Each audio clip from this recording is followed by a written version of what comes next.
At first glance, it looked harmless. A short length of dark metal tubing, about 7 inches long, a rounded ball on one end, a strap to secure it to the wrist. Anyone who saw it would assume it was a tool, something an electrician might carry. They would be wrong.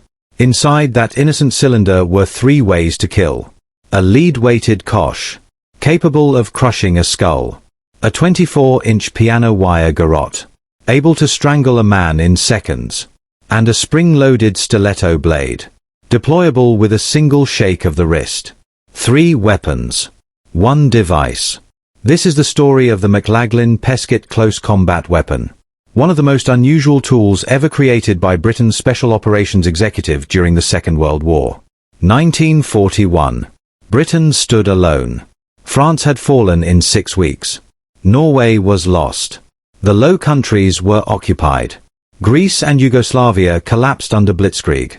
Across Europe, German soldiers guarded bridges, railways, fuel depots, radar stations, thousands of targets, hundreds of thousands of men.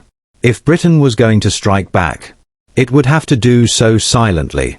In London, a new organization was learning how to make that happen. The Special Operations Executive, SOE.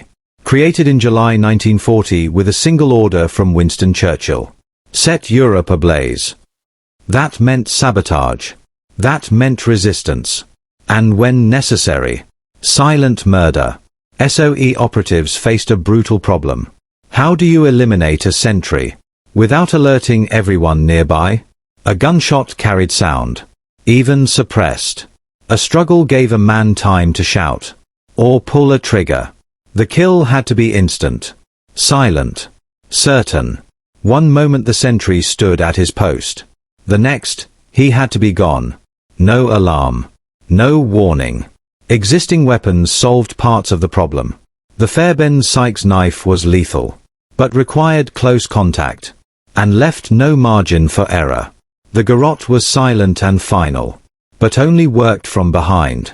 The Cosh could drop a man instantly, but a bad strike could leave him conscious. SOE agents often carried all 3.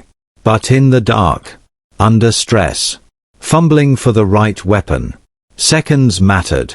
And seconds could mean death. 2 men believed they had an answer. John Edward Pesket, managing director of Cogswell and Harrison, one of Britain's finest gunmakers. And Sidney Temple Leupold McLaughlin, a controversial close combat theorist, with a reputation as colorful as it was questionable. Together, they proposed something unprecedented. 1 weapon. 3 killing methods. Always on the wrist. Always ready.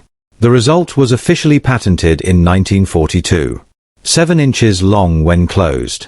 Finished in dark parkerized steel. Weighing just over half a kilogram. At the top, a weighted metal ball. The Cosh. Swing it downward. And the force concentrated into bone. But the ball did more than strike. Inside the weapon, it wound a length of piano wire. 24 inches of it. Pull it free. Loop it around the throat. And apply force. No stretch. No give. At the other end, a spring-loaded stiletto blade. Press a button. Tilt the wrist. Shake. The blade slid out. And locked into place. Reliable. Even in darkness. Even with blood-slick hands. The entire device hid beneath a jacket sleeve. Invisible. So why did it fail? First, numbers.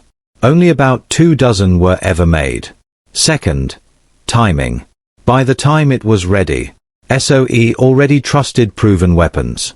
Third, compromise. Each part was weaker than a dedicated tool. And finally, risk. If discovered, this weapon marked its owner as an assassin. Exactly the kind of man the Gestapo wanted alive. No confirmed mission reports mention it. No memoirs credit it with a kill. It survives instead in museums and private collections. A solution to a problem already solved. Today, authentic examples sell for thousands of dollars. Among the rarest clandestine weapons of the war.